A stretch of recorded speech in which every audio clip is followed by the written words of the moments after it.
Hello and welcome back. And in my last video, I talked about how beautiful it was just to arrive in Finland, how it felt like an extended holiday, how everything worked so perfectly, and how it was so exciting to be here.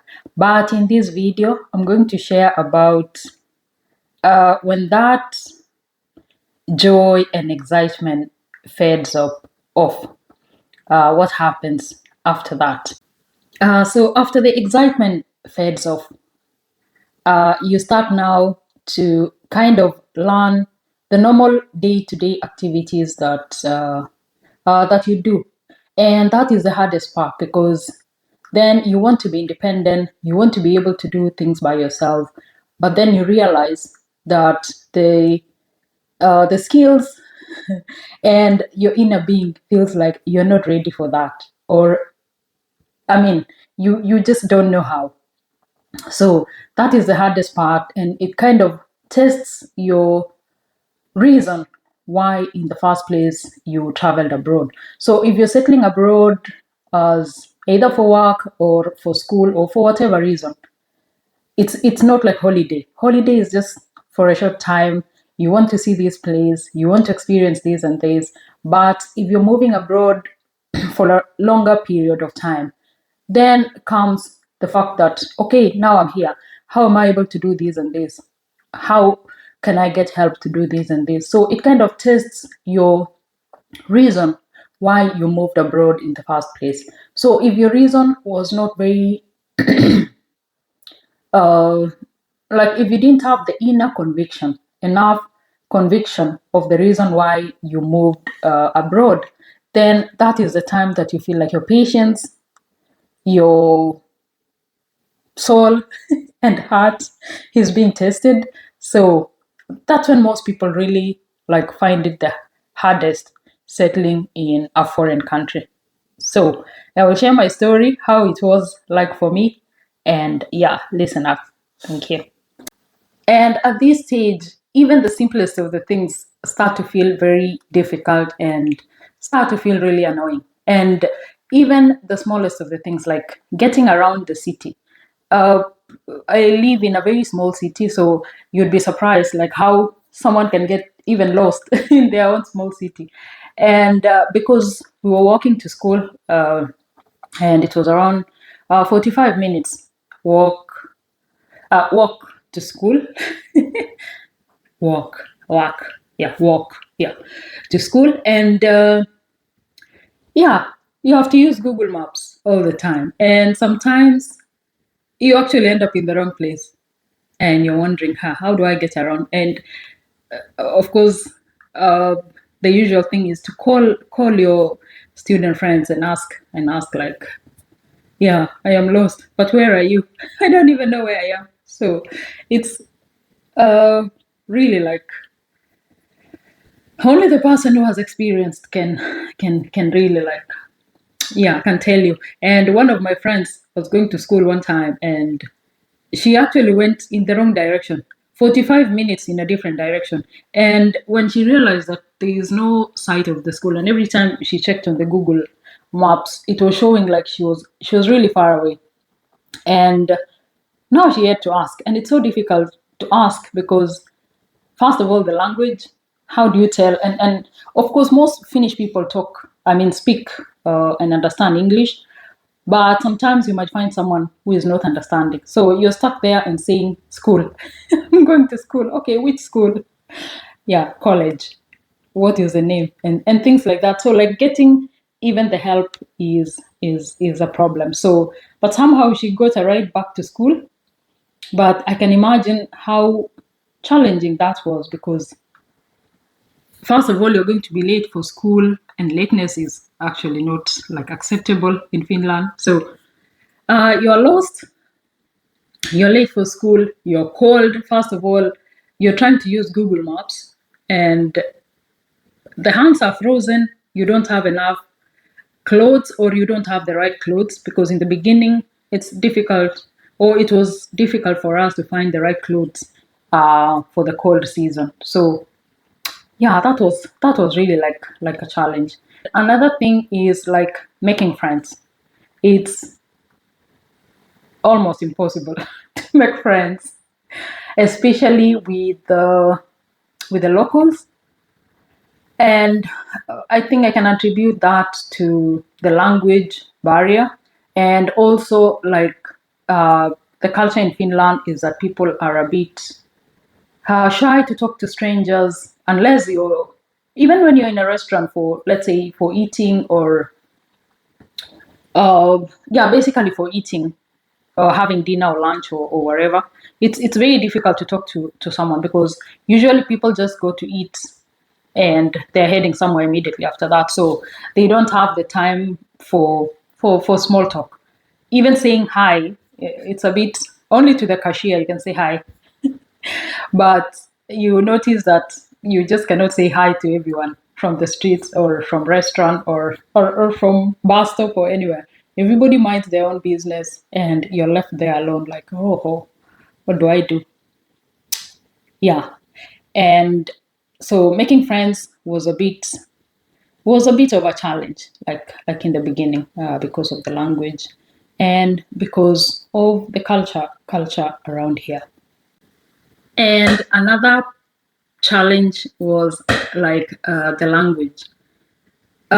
We had like 2 hours of Finnish language like per week. Oh, I think in the beginning it was more. We had like 4 hours, 4 hours. So that's like 2 hour lessons twice a week in the beginning, and you come to realize that that is not enough. That is not enough for you to learn the language. So like your expectation of like how fast I should be able to learn the language. Yeah, you have to be a bit, not so much expectation, because it really takes time, and basically 1 year is not enough unless you're doing like every day. Most of the guys who are doing like integration programs, so you come as a spouse or as a child, let's say a minor, then you have integration programs, so you learn Finnish every single day. So the 1 year might be enough, but if you're only having 4 hours per week, let's say in the first semester, it's not enough. So you kind of get frustrated, like, how soon can I learn the language? What do I do to learn? And the more you try, the more it even gets difficult. And the worst part is, like, if you're going, for example, if you're in class, and then you have a lesson to refresh what you had learned previously, and you just realize that you cannot remember. And you're wondering, okay, yeah, how do I learn this? How do I get this right? So it start to feel like, yeah, like frustrating. And the hardest part was like finding a job, doing the applications. First of all, searching on the website, like where all the jobs in the city are being posted. The website and everything that is there is in a language that you cannot understand. So first of all, you have to kind of translate to know what is being advertised, what are the requirements for the job, and then you have to do your application in Finnish. And I think that was the hardest part, because by the time you're done translating the information, finding the right job, doing the application, it might take you even 4 weeks to do that. And like that's really, I mean, it's really like frustrating. And you realize that, yeah, the deadline for application is gone. Okay, you have to start another one, and if you're not fast enough, the deadline is gone. So you're really like going round trying to find a job, but no chance. But of course, later on, then we found resources on how you can get help during or doing applications for your job.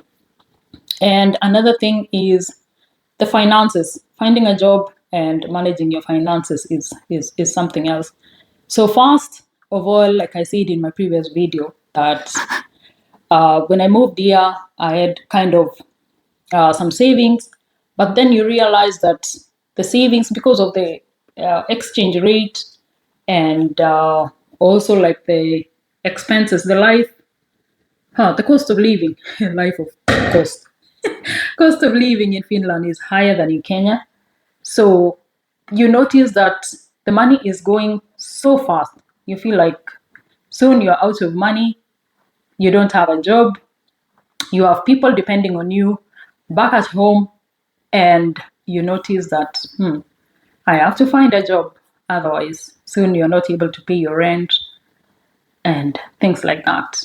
And one of the things is like also managing your expectations, or budgeting like wisely, only doing the basic things. Pay your rent, make sure you have money for the food. But if you're doing impulse buying all the time, then yeah, you realize that the money is not enough. It's only enough for living, just paying rent and buying food and a few clothes. Yeah. And the challenges of moving abroad or living abroad, like in the beginning, is it's not just about the external factors that you're looking at, finding a job, getting around, making friends, like that. It's also what's happening in your mind or you as a person. And the number one thing that I think was a challenge for me so much was like being alone and loneliness. So like in the beginning, I mentioned that when you move to Finland, you feel like it's so quiet, it's so peaceful. And then before you make friends, then you realize that, yeah, the quietness and the space and all that, it's not enough in the long run. You need people to talk to, you need to make friends. And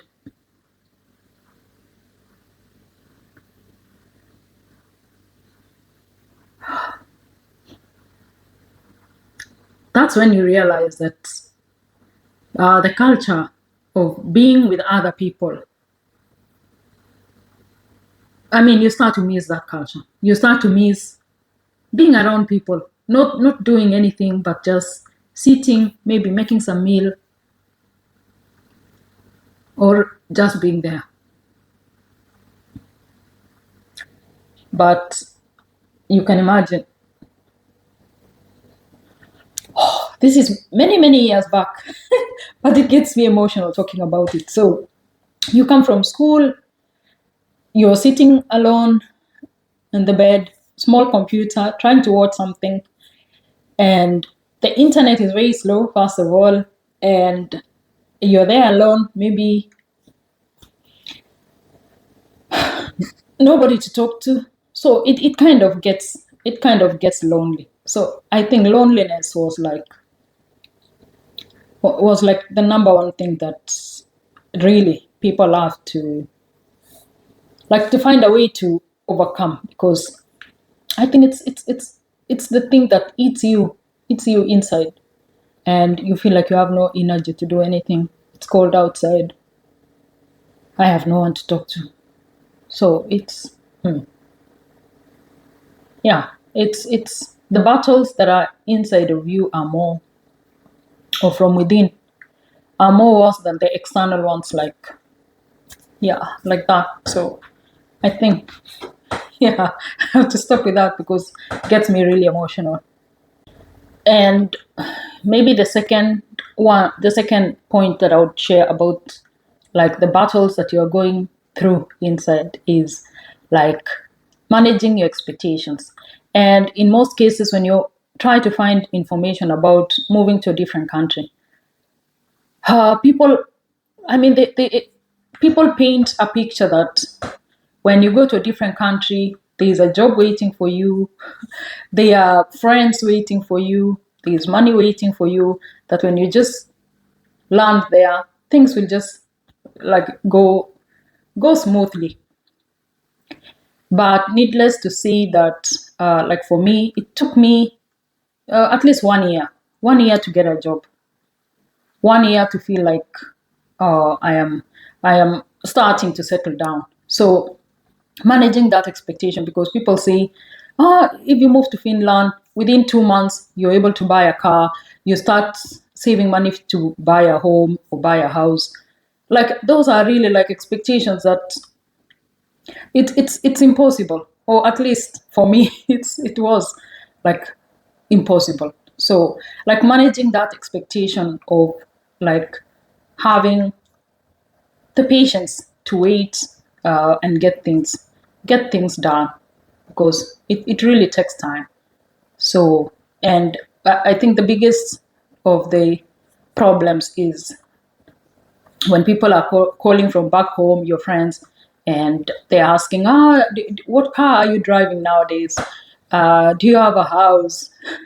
Things like that. And you in your small hostel, the only thing that you own is a laptop and a phone, nothing else, like nothing on your name. And you feel like you've been living in Finland long enough, and you have nothing to your name, just you, you as a person. That's the only thing that you have. And of course, I think trying to accept that everything takes time is is when you start to adjust and uh, get your life back together. And I think finding a way forward, learning the language, getting a job, making friends. I mean, you start to, it's almost like rebuilding your life from scratch, and you start enjoying the little things in life. And the one thing that I noticed about Finland is that the wealth is not in the house that you live. The wealth, yeah, don't quote me wrong or get me wrong, is not about what kind of car you're driving. It's about the peace that you have inside, the quality of life that you're living. That's it. It's not on the amount of money that's in your bank account. It's not, basically, it's not about the material things. So, slowly realizing those things that are important in life and leaning towards those is what makes you start to move forward and choosing what is important. You don't have to have everything to enjoy life, but the little that you have, what can you do to make yourself feel more happier? So basically, yeah, that's what I wanted to share. I don't know if it came out the way I wanted, but I hope you got something, and I hope you find your voice and find your place in society, especially if you're moving abroad, and find something that's truly important for you. So, yeah, if you're going through such, you can share in the comment section. You can motivate someone, and yeah, to just say that know your reason and persevere, and it gets better. It gets better with time. So, if you're not already following me, please subscribe to my channel, and I'll see you in my next video.